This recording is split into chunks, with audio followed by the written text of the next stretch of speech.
Good evening, everyone.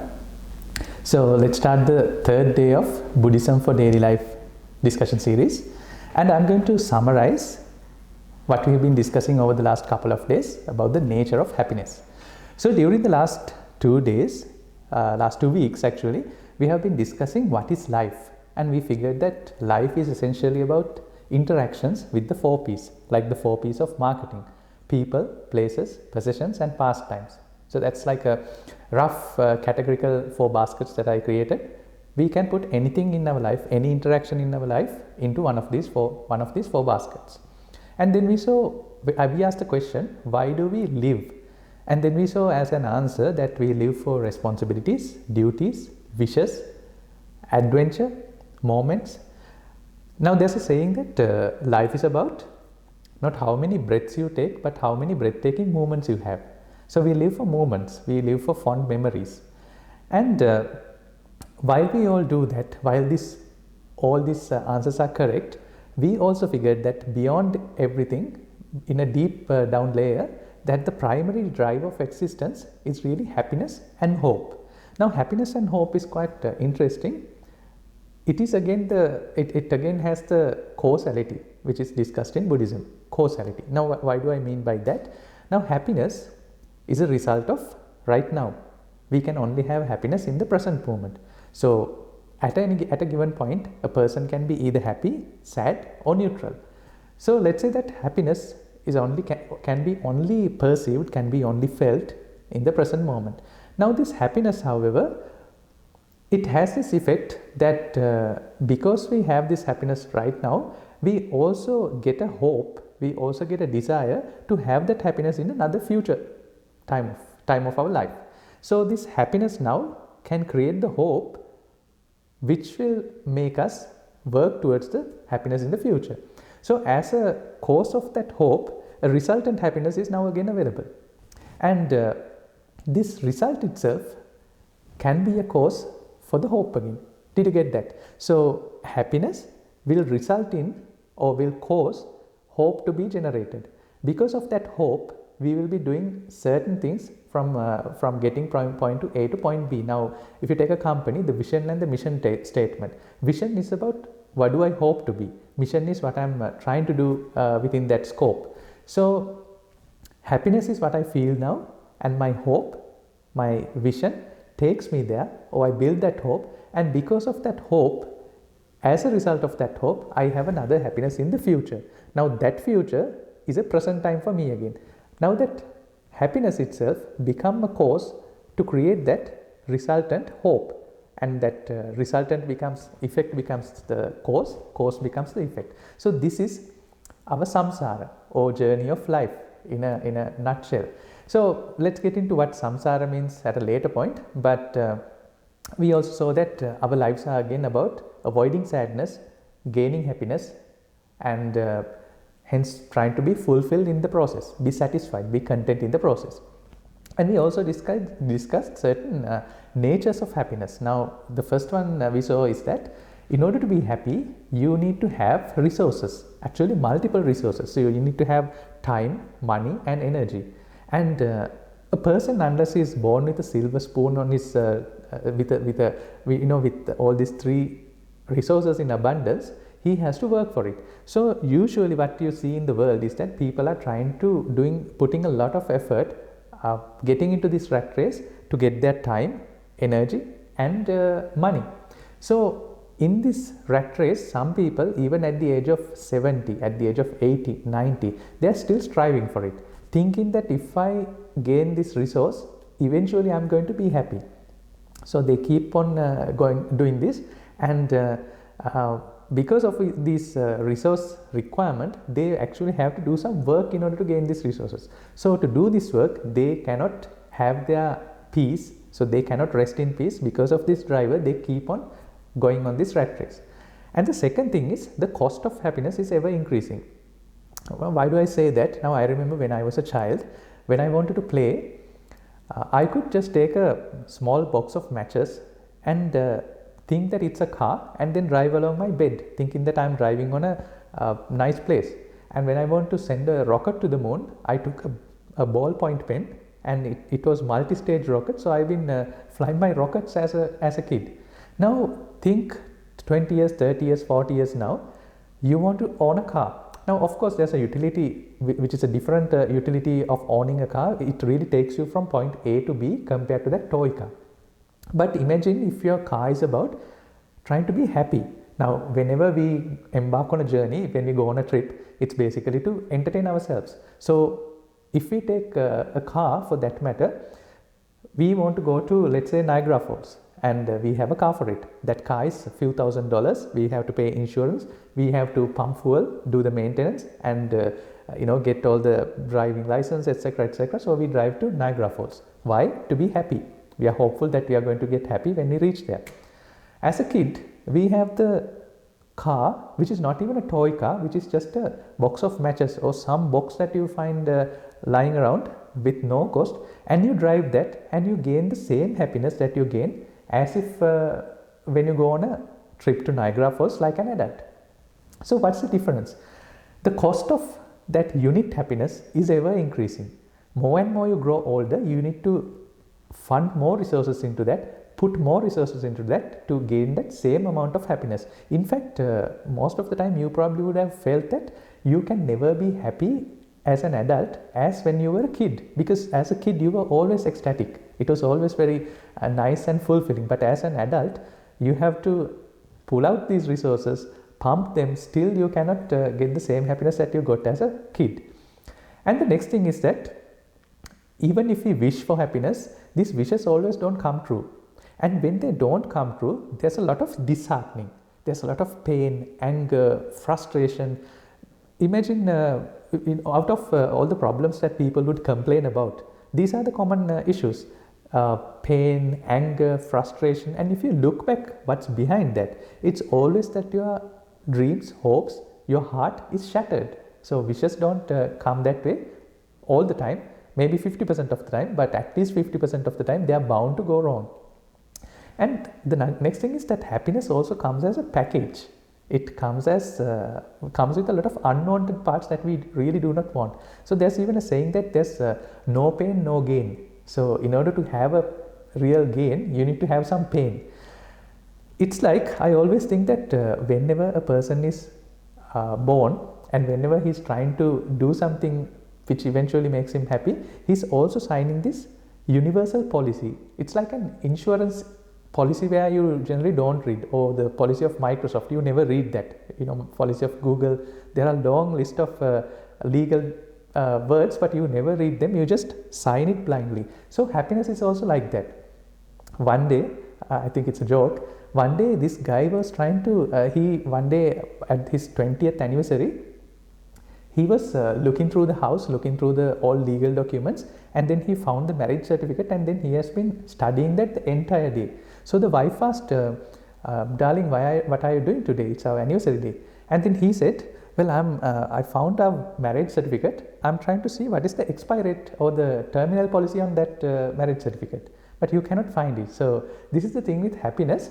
It comes with an indemnification already. But without understanding that, we just blindly sign it and we enter into a contract with the universe that with that happiness, you are also going to get some downward effects. There's going to be a whole package of it. Only one part is desirable, and then there's going to be a 50% at least which are not desirable. So anyway, you are accepting that. And the other thing is, even if you have that, you can never be really fully content. You cannot fulfill, like filling a bucket of water. You cannot never fulfill. Now, why do I say that? Imagine your happiest day that you have ever had in your life. And with that happy day, you went to sleep. Following day you woke up. Yes, yesterday was a happy memory, but it was not as happy as yesterday because that day has gone and it's only a memory. You are not living that moment anymore. And then you sleep again. The next day, it has depleted even a little bit. So we try to get into activities thinking that eventually we are going to get fulfilled. But what actually happens is that no matter how we try to fulfill our 6 tanks, our 6 tanks are the eye, ear, nose, etc., etc., the 5 senses and the mind. We are trying to fill these tanks, but when you wake up on the following day morning, the water is evaporated, as if we haven't fixed a leak, and we have to do it all over again. Back in Sri Lanka those days, we had these mobile phones which are top-ups. You have to, they're prepaid phones. So every time you get a call, it's depleted. So you need to top it up again. So essentially, our fulfillment or our life is about trying to top up it with happiness. However, no matter how much we top up, it drains.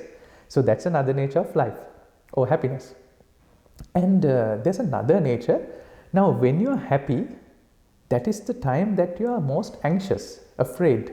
There's an apprehension of losing happiness. Now, it's like this. Imagine that you are a boy and you are a child. You don't have anything really expensive, valuable in your possession. But when you grow old, you get this really valuable, the most expensive, most valuable diamond in the world. And now you have it. When you want to go on to that Niagara trip, you would want to find a place, find a safe to keep that diamond, valuable diamond, safe. Now, why is that? Because when we own that, we are always afraid of losing it. I don't know if you have had that feeling before. Whenever you are happy, you also think, well, it's really good right now. Am I going to lose it in a moment of time? So that's another nature of happiness. You will always have this apprehensive feeling. Am I going to lose this in a little while? That's another nature. There's a lot more on the list. Now, when you want to be happy with something, there's also a gestation period where you need to wait until the culmination comes. And when that happens, there's a lot of pain due to that longing, that yearning, expectation. Now let's take a simple example. Now there's a lot of movies, there's a lot of sequel movies, there's a lot of television drama series. Series like there's this one very famous TV series, I can't remember the name. So when people are addicted to that, when people are real fans of that, they wait until this next episode comes. And the marketeers, the producers are so clever that they make a ending scene where people want to really yearn for. They are longing for that. So during that gestation of the next event, you have to endure that anxiety or longing or the pain because that you have to endure. It's like, again, labor pains. Back in the day when I was married, I saw how my wife went into labor. It was almost 24 hours of labor.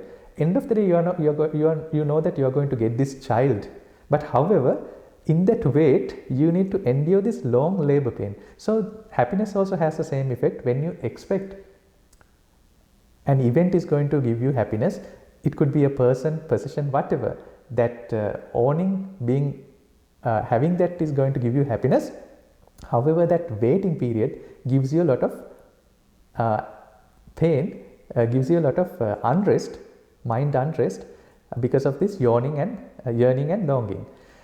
Even if you have it, now even if you have it after all these labor pains, things not coming true, etc., still you cannot sustain it. It fades away. It's momentary, not everlasting.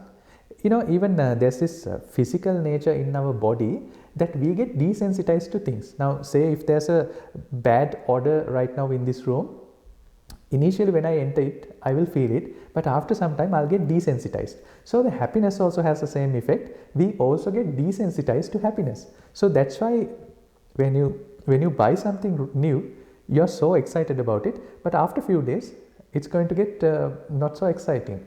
The returns are going to be diminishing returns. The happiness returns are going to be diminishing. And there's another nature of happiness, that it's hard to maintain the originality, because when it's original, you are happy. Well, even physically, you cannot maintain the originality. Now, when you look into advertisements, that there are open box advertisements, there's things which are still in the mint condition. But we know that physically, when you purchase something or when you open that box, it's bound to get depreciated in one way or the other. It will never be on the mint condition. And let's take a relationship. As a young boy or a girl, you meet another partner. It would be like if you're a guy and if you like girls, you meet this beautiful girl who's like a showstopper, beautiful girl. Or if you're a girl, you meet a guy who's a really hunky man, who has his six packs and all that. So then you are quite happy. However, you cannot maintain this physical nature as and when you go along the timeline. Now your six packs will become a pot belly, a beer belly, and if you're a girl, you are eventually going to succumb to the gravitational force. So you get wrinkles, and then you need to top it up with Botox, etc. So you cannot maintain that physical nature in this world. Nature is bound to get deteriorated. In fact, the physics call it the entropy. Entropy is ever increasing. The chaoticness, the nature of things are going to be directed towards being orderly to being chaotic, or being chaotic to being ordered. So your physical nature is going to change, but assume if you are a superhuman, you can maintain your physical nature. The phone I bought 10 years ago is going to be the same way as 10 years ago. There's no scratch on it, there's no dent on it, it's going to be the same way as it is. Even if you have that physical nature intact, still you are going to get bored of that originalness mentally. So you are going to you're going to be seeing the same thing over and over again, and you get desensitized, and then you want to go for a new thing, a novelty. So happiness also has this effect. Now these are not things that I'm coming up with. I'm just saying these things. Really try to see if they apply to you, or is it your experience. Another one, assume that everything is perfect. It was in the mint condition, and you did not get bored of it. You are not desensitized to it. However, if you own a magic golf club, every time you swing it, it's going to be, you're going to ace every shot. The ball will go straight to the hole in one, acing. If that happens, the golf is not going to be interesting. You have that magic golf stick where you just swing it, it's a goal, it's a ace. You're going to get bored of that golf game because it's not giving you any excitement. So that's another quality. What else do we have? Well, we can think of a few bonus qualities. That happiness is always unplannable. The best happy moments we have had in our lives were the surprises. You cannot ever plan for a surprise, because by nature it will lose its nature of surprising. So the happiness, the great happiness, can never be planned. So it's such a shame that we are trying to be happy, but happiness has all these downsides. It fades away, it's momentary, originality changes, we seek for novelty, and it cannot be even planned. So the excitement we get out of unplannable surprises cannot be planned with the happiness.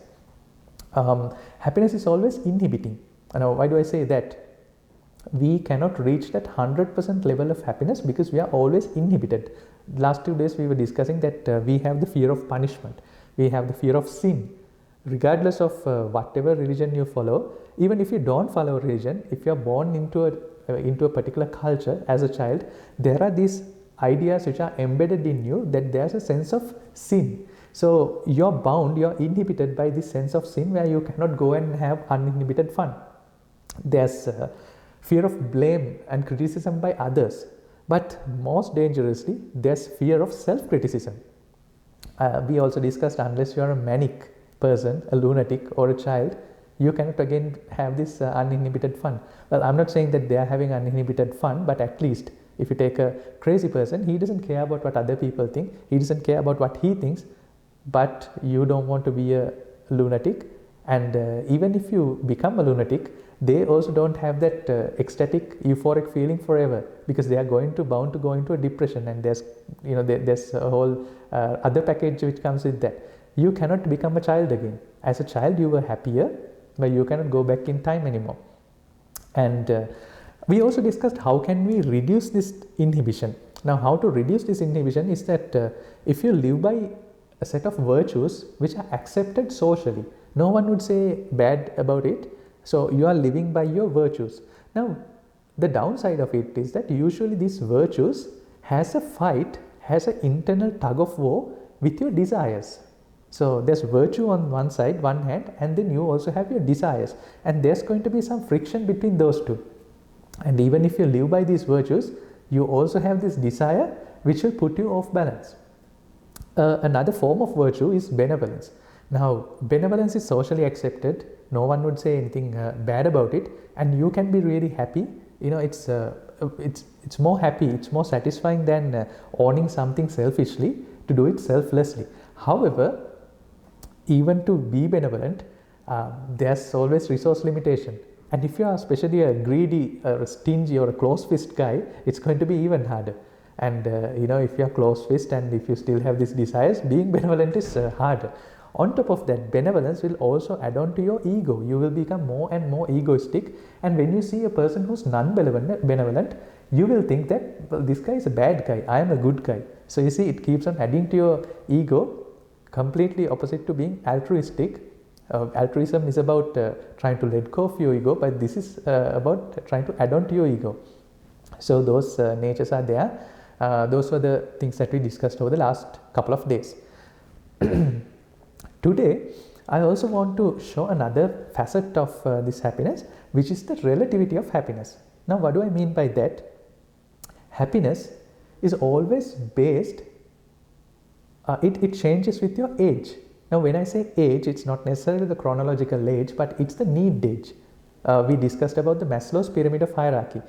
Back in the day, you would like a stuffed animal, a PS5, and then a vehicle, a marriage, children, golf, etc. So you see, when you are young, you like stuffed animals.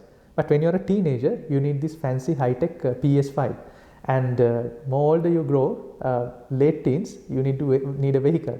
And then adult, you need to get married, have children, and then play golf eventually. So there's this life cycle within your age that it changes with time. So it's very relative. Now, personally, I remember a time when I was a teenager, I would go to the clubs and then I would headbang to the techno music. But then I found later on, when I hit 30s, that club techno music or the metal music or hard rock is not my cup of tea.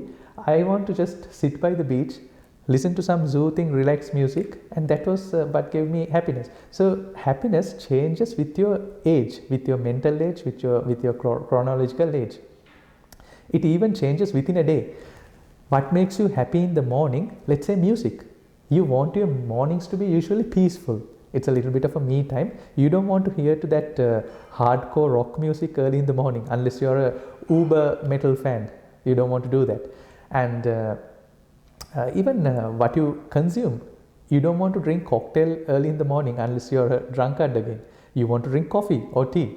And then at sunset, you want to drink cocktail. So you see, what makes us happy is very relative. It changes within the age. It changes even within a day, within the time of the day. It also changes within the environment. You come to a monastery, you become happy coming to a monastery by behaving in a certain way. But the same person that evening goes to a nightclub. He is happy in a different manner. Now, every time I go to weddings, I see that at the wedding ceremonies, the processional part of it, people are happy in a particular way. And then you go to the wedding reception, the same set of people are behaving in a different way. So you see, the happiness also depends on where you are environmentally. And more importantly, it is very much based on the individualness of you. So people, possessions, pastimes, places, 4 P's. 2 people see the same thing, but they have different emotions about it. I'll give you an example. Let's take a beautiful park. Now, when 2 people sees that, one person will remember, well, this is the park, or this is a similar park where my husband proposed to me. And that was a fond memory. It's a beautiful memory. Another person could think, well, this park or a similar park is where my father was mugged and murdered. So it's a complete opposite of that. It's a bad memory. So you see the same thing and then you generate 2 different sets of feeling. So happiness is very individual. It's very relative. And then you also see, let's take a possession like a car. When I see a car, it reminds me of my first car, my vintage first car. But then another person sees the same car, he remembers a very horrific incident where his family got killed in a car crash. So you see the same car, but 2 different emotions. A pastime, let's take a pastime like playing in the sun. usually boys, they like to play in the sun, especially in a tropical country like Sri Lanka. But when you hit puberty, the teenagers, the girls, they want to stay away from the sun. They want their skin to be glowing and fair, so they stay away from the sun, while the boys, they play in the sun. So within individually, whatever you interact for happiness can be seen differently. Let's take a game like football. It's the same football, and whenever it reaches a certain side, a goal, then one side is very happy, and the other side is very disheartened. They are angry, they are frustrated, they are in pain that their wish didn't come true. But it's the same football. It reaches one side, a set of people are happy, and at the same time, the other set of people, they are unhappy. They weep, the others cheer. And so these are the relativeness of happiness. And there's this very famous saying which is originated through some of the thoughts with this great philosopher called Plato. That's someone who has a lot of similarities to early Buddhist philosophy, a lot of similarities with his Book of Forms. So one thing one idea which led from Plato's original ideas is that beauty is in the eye of the beholder. I think some Irish novelist coined that term properly. Beauty is in the eye of the beholder. Now, why do I say that? Again, let's take a newborn kid. Now, everyone adores newborn kids, but to me personally, when they are born right after their delivery, they look really ugly. Personally, to me, they are not sweet to me. They look very ugly. But a mother would say, that's the apple of my eye. He looks so beautiful to me. In fact, this is the most beautiful thing that I have ever seen. But if you are not the father, and if you are not a friend, and if you not a uber fan of kids, well, they look really different, because their noses and heads are not properly formed. When they grow a little older, they look better, but right after their delivery, they don't look good, because they have been inside that womb for so many days. And it's like when you're stuck in a cave for 6 months, and when you come out, you're not going to look very nice, prim and proper all of a sudden. You also see that some people get married for a second time, and to see that the first person has given up on this other person, and another person wants to get that person. So the first one you are married to, he really hates you, but the second person really loves you. So you see, this happiness is extremely relative. It's really it's on the eye of the beholder. In fact, the whole concept of marketing. Now, why marketing? When initially cars came out, when Henry Ford made cars, he said, any color, I can offer you any color as long as it's black. Because he didn't care about the differences of colors and all. He only thought of cars need to take you from point A to B. So I can give you any color as long as it's black. That's what Henry Ford said. But later on, the American marketeers, they figured out, the concept of marketing was not very established at the point. They figured that people have different tastes. So we need to offer different colors. We need to offer different shapes, different characteristics.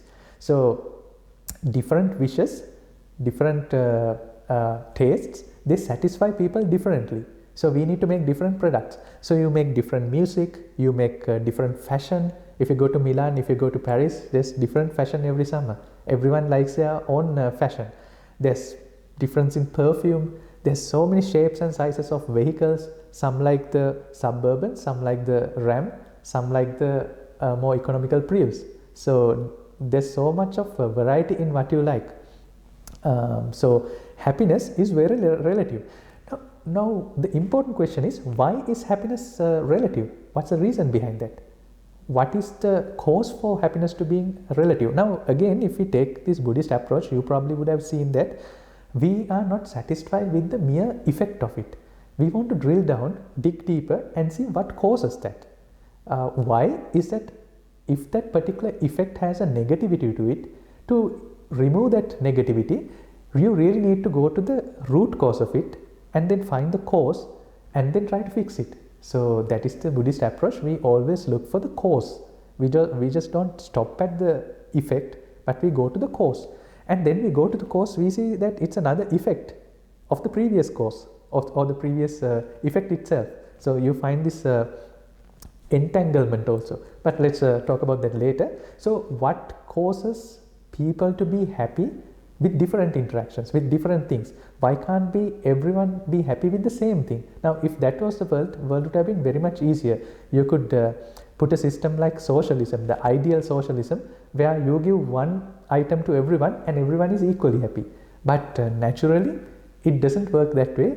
Probably that's why governments want to implement that, but people naturally go towards capitalism because their ideas are different, what makes them happy are different, so there's a natural inclination, they look for variety and so on. But why is the more important question. Is pleasure dependent on the external things or the internal things? Now that's another question we can ask to identify why it's different this way. I remember reading a book when I was young called The Chicken Soup for Souls. Chicken Soup for Soul. It discussed a lot about paradigm shifts. You know, there was this story where a father was traveling on a train, and then he had a lot of kids around him playing and disturbing the other passengers. So there's this one particular passenger in front of him. He was really mad at him. But when they got down at the same train station, this other passenger went and told this father that you should take care of your kids properly. They are a noise. They are a nuisance. You should take care of them properly. And then the father said, well sir, I'm really sorry. I actually even did not notice that because I'm just returning from the hospital where the mother of these kids has just passed away. So I'm in this shock. I am extremely sorry about that. Now when that was heard, when that other passenger listened to that, he was so melted. His paradigm shifted. So this happiness also has to do a lot with our paradigm. Our individual memories, views, they contribute to this paradigm. So based on how you look at things, your happiness can be changed. Now that's why I asked you the question, is happiness depending on external things or internal things? Now that's a major question that we want to look for. There's very easy answer. People would say the happiness is always internal. Well, you're right, but are you sure? If it's internal, why are you looking for different variations, different varieties from the outside world? Why are you doing that? Now that's a question we need to dig deeper. Contrary to the popular belief, or the more pop culture answer is that happiness is an internal fact. But the next question is, how sure are you? You tell that to me, but you do the complete opposite. Now why does that happen? So let's dig down deeper. So happiness is of this nature. It's also relative, and we will try to do this. We will try to look at what Pali Canon says about it. Now I need to give you a little bit of trivia about what Pali Canon, which I failed to do last time. Pali Canon or the Tripitaka. Tripitaka is basically the Theravada idea or the Theravada compilation of Buddhist doctrine. But you also find the Chinese compilation, the Japanese, the Far East Asian, the Mahayana canons, the Tibetan canons. You find all these canons. But for the simplicity, we will only discuss about the Theravada traditions here, because I belong to the Theravada school of thought or Theravada tradition. So Tripitaka essentially means a compilation or the triple basket of this Buddhist doctrine. There are three distinct baskets. It has been segregated into three parts. The first part is called the Vinaya Pitaka. Vinaya literally means it's the ways of that particular organization. It's really the organizational code of conduct. So how the monks should behave, what they should do, what time they should eat, all the rules are in that Vinaya Pitaka, the first basket. So this Vinaya Pitaka or the first basket was formed due to social norms at the time for social well-being. Now that's one very important thing that I see, that Buddha's message in this Vinaya Pitaka is not socially harmful. There's in no way that it gives you that small leeway where you can go and harm other people. In fact, it's for the other complete opposite of it. You have to be every time be watchful, be considerate of people around you, because as a monk you will be depending because of these people. So you need to always be considerate not only to people, to the environment. So it really serves the triple bottom line. The triple bottom line, the profits, environmental profits and the social profit. So it serves all this triple bottom line. And it also makes sure that organization is sustainably, there's this sustainability in this organization. But most importantly, one of the most important things in this Vinaya Pitaka, it also gives you a message which should lead you towards mindfulness. We'll discuss what mindfulness is at a later point. It also does that. So then you find the second basket, which is the biggest basket, the Sutra Pitaka. Sutra Pitaka is really the compilation of the oral tradition. Now these were orally passed down from one teacher to the other, to his disciples. So Sutra Pitaka has subdivisions based on the lineage, based on the teacher and the lineage of that teacher. There are 5 main subcategories, and there are more than 10,000 sutras. Sutra literally means a syntax, but what sutra means is that it's a conversation Buddha had with his disciples, with non-disciples, with kings, with people that he met during his journeys. So all these discussions are put into different baskets and then passed down orally, and then it was written down at one point in first BC. It was written down. So then it comes like that. And then you also find the third basket, which is called the Abhidharma Pitaka, which is more of the scholarly version. It contains a lot of arguments, a lot of technical detail, more or less of the same things which are discussed in the Sutra Pitaka, but more of a technical format, more of a scholarly format. So that's Tripitaka. And there's this one important thing with the Tripitaka or the Pali Canon. It always starts, usually, most of the time, it says, as heard and recorded by Reverend Ananda. Now, Reverend Ananda is not me. It's the disciple of Buddha. It's the closest disciple of Buddha. He was taking care of Buddha towards his latter part of life, and he had one wish before accepting that job of taking care of Buddha, is that whatever Buddha says to other people, if I'm not present, if Ananda is not present, you have to repeat it to me. So I'm going to keep that in my mind. But then this is one very important thing.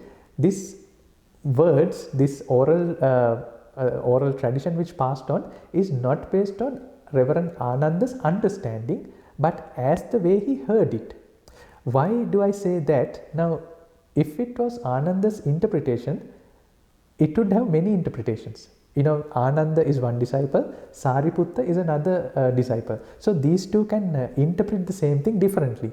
But Ananda did not do that. He did not give his interpretation, but he just recorded what he heard as it is, like YouTube. YouTube doesn't interpret it, it just shows it as it is, which is a good thing. And because of that, the knowledge system which had that sermons of Buddha was actually called Pali. So Pali is not really a language.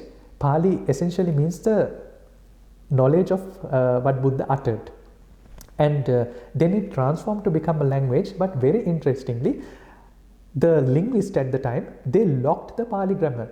Pali is a dead language, like Hebrew, it doesn't get evolved, so it's a dead language. And because it's dead, all the grammatical rules, all the words, they are locked in. So that's a very beautiful way of preserving the old knowledge system. So that is the trivia about what Pali Canon is.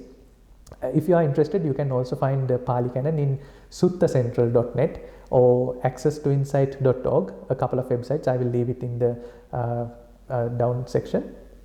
So this is about Pali Canon, but very interestingly, we were trying to see what did Buddha say about these ideas that we were just discussing, about the relativity of happiness, about this changing nature of happiness. Then we come to this very important sutra from the sutra basket, from the second basket, called the Nibbedika Sutra. Now that Nibbedika Sutra means a penetrative exposition or an explanation. Why penetrative? It's a very sharp, penetrative explanation of this particular teaching. So it goes as a penetrative exposition. And in this Nibbedika Sutra, Buddha talks about quite a lot of things, but I will try to extract only a part and then also discuss only a part that we could finish in a short period of time. So he discussed 5 things mainly on this sutra. What are sensual pleasures? essentially happiness. There's also this Pali word, should be nice to know. The name given for sensual pleasures is called the kama. Kama is the Pali Sanskrit word given for sensual pleasures. So first of all, the first one is that sensual pleasures should be known. Buddha, this is a sermon by Buddha. You should know what sensual pleasures are. Now that's why I said we are starting our discussion with happiness, because that's the primary driver of our life, and we really need to know the length and breadth of our happiness. What is happiness? What are the characteristics? It's a very important part of our discussion. And then second, you need to know what is the origin of this karma or the sensual pleasure. Third, you need to know the diversity or the differences of this sensual pleasure. Are all of them the same, or is there a diversity in that? You also need to know the repercussions and the consequences of karma. Then you also need to know the cessation, and the practice that leads to their cessation also should be known. Buddha says that. And then he goes on to explain each point one by one. So it's a very long sutta, but I'm going to extract only a very small part of it, a portion of it. So the first one is, what is sensual pleasure? What is karma? We know that sights perceived by the eye that are likable, desirable, agreeable, pleasant, sensual and arousing, that is karma, that is happiness, right? That is sensual pleasure.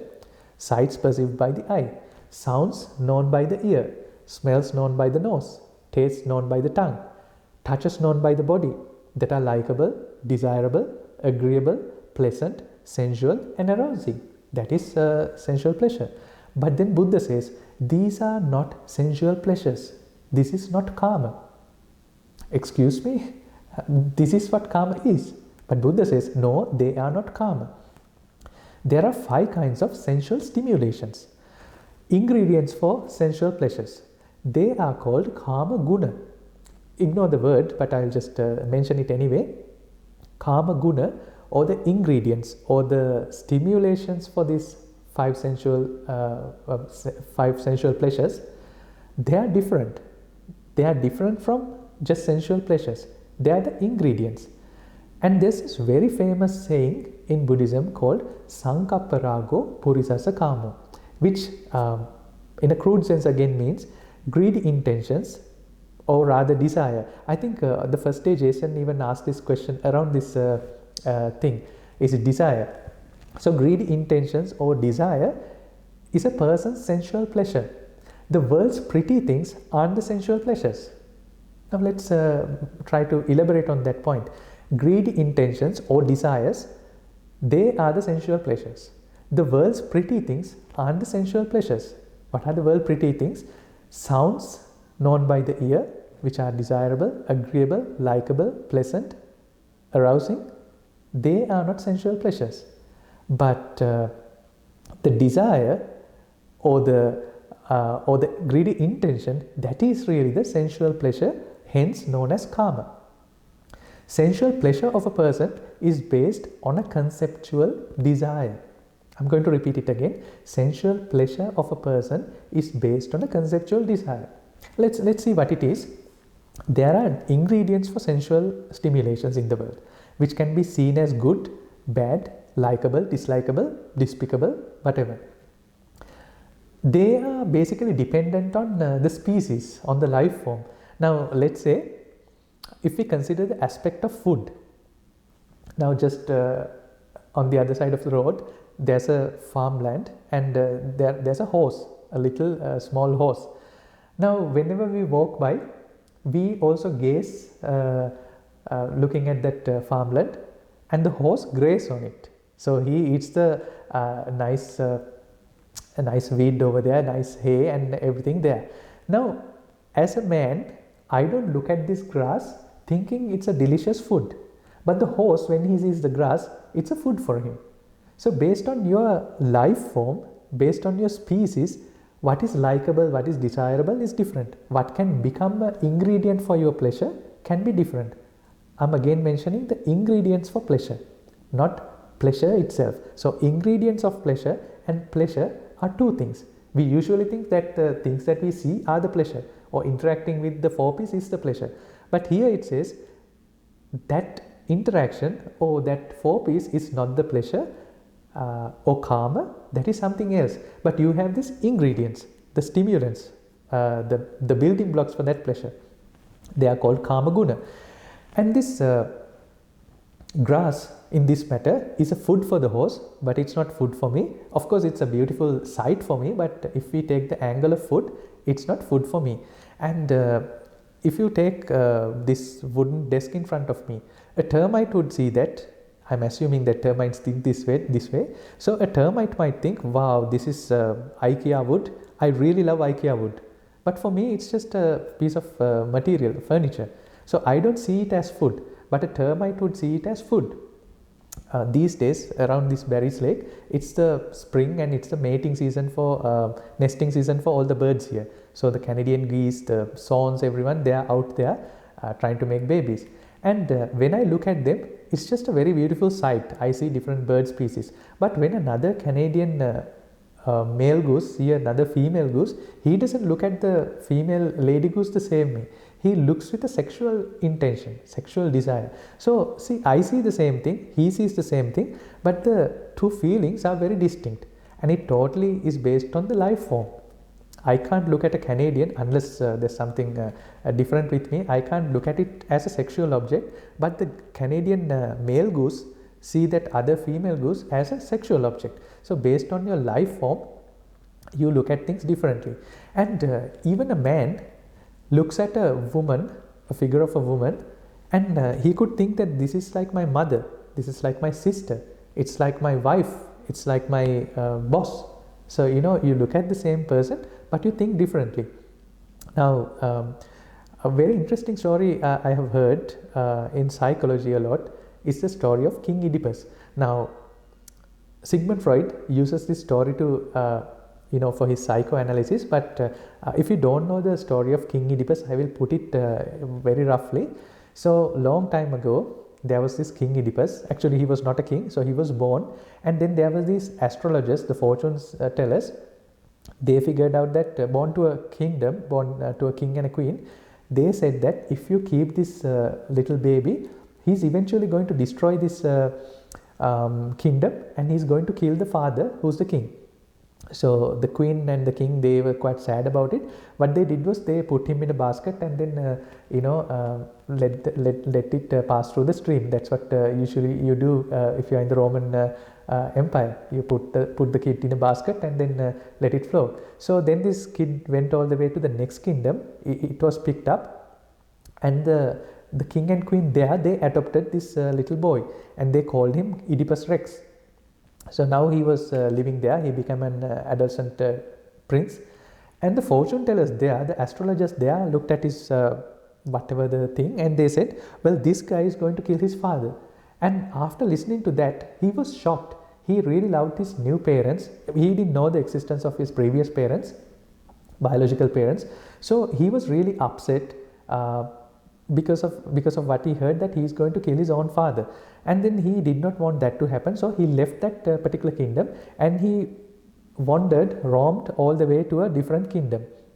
And when he was about to cross to this other kingdom, there was a bridge, and there was another man who was coming, and then for the right of passage, there was a fight, there was an argument, and then they got into a sword fight like back in the day, and then they started fighting, and somehow this guy killed the other guy, the older guy. So then that's it. He went to that kingdom, stayed a few months in that kingdom, and then there was a vacancy. The previous king has left the kingdom, so they were looking for a new king. So people somehow came and picked this guy, and then long story short, he became the king. And when he became the king of this other kingdom, he saw that the queen of the previous king is there, so he married his previous queen, concubine, and so now he's living happily. And then he comes across another piece of information, that what really happened was that guy who he met on the bridge the other day is actually the previous king, but more shockingly, it's actually his own biological father. So the astrologers were right at the end of the day. He actually killed his own father and he married his own mother. This is a play by Sophocles. It's a play by Sophocles. It's not a real story, probably. So when he figured out that he killed his own father and married his own mother, he was so devastated. He took his mother's hairpin and blinded himself. So that is a great Greek tragedy by Sophocles. But the point of this, what I want to bring out of this, is not what Sigmund Freud wanted to bring it. He wanted to bring out something entirely different. But what I wanted to bring out is that Oedipus Rex looked at the queen as a queen where he can have a kingdom with. So a moment ago, before he heard that piece of information, that was a queen. That is what he was thinking when he saw this woman. But in a split second, it changed from queen to mother. So you see that the pleasure that you get from different things are very much based on your internal conceptual desire, aka fantasy. It is very much based on your internal desire, which is highly conceptual, which is a fantasy. So this is the key message of Nibbedika Sutra, but it goes on further to say the 5 things I mentioned earlier. What is really sensual pleasure? Now we figured out that it's not what you see, it's not what you hear. They are just mere ingredients. They are ingredients. However, these ingredients are also based on your life form. If you are a termite, wood is food for you. If I'm a man, wood is not food for me. The swans are not mating for human. They are not sexual objects for human, but it's a sexual object for that particular species. The beaver would not look at the swan and think this is a good mate. Even within species, it's different. So that ingredient, while it's very much based on life form or what life you are in, what species you are, at the same time, it also changes a lot within the individual conceptual thinking, with the individual fantasy. And then it goes on to discuss the diversity of these pleasures, the source of this pleasure, the repercussions, and the cessation.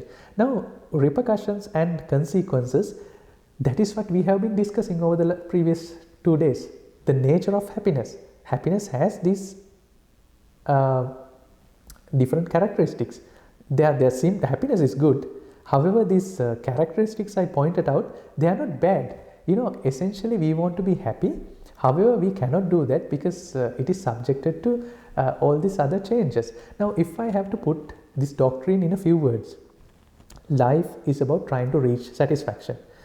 You need to do some work towards gaining this satisfaction or gratification. Happiness and hope for happiness are the 2 key drivers that keeps you going.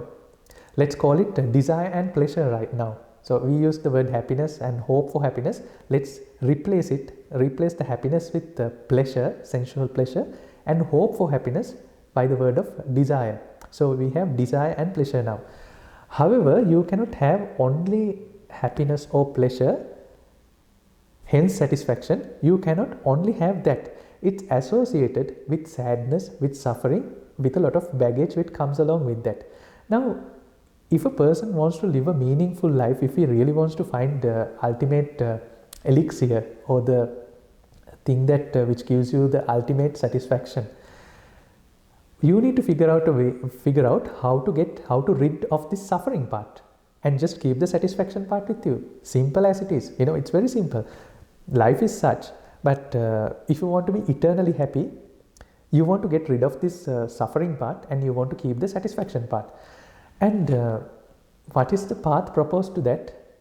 That is the liberation in Buddhism. So Buddhism, if I have to put it in a nutshell, is about the pursuit of satisfaction, about the pleasure that you get in this pursuit of satisfaction, and also the repercussions that you have, consequences you have in this pursuit of satisfaction, which is called suffering.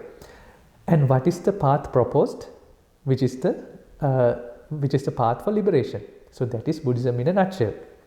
So to summarize what we have been discussing today, sensual pleasures are based on the individual's desire, which is highly conceptual. Hence the sensual pleasures are not coming from outward, they are really coming from inward. Therefore, all these characteristics of happiness we discussed, we saw in the past couple of weeks, that they have to be generated within. Now, we said that they have this nature fading away, etc., etc. We know that it should logically come from inside, but why is it like that? That is what we are going to find out next week. We are going to dig deeper and see why conceptual nature of our existence gives us this particular characteristics of happiness. And we are going to drill down, we are going to dissect it, we are going to put it under a microscope and then find what is the exact nature of our existence in detail, and the conceptual nature of our existence in detail, and how we live in a fantasy, intoxicated, dreaming, and resisting to come out of that and wake up to our senses. We are going to see that in the next week. So that is the end of the discussion for today.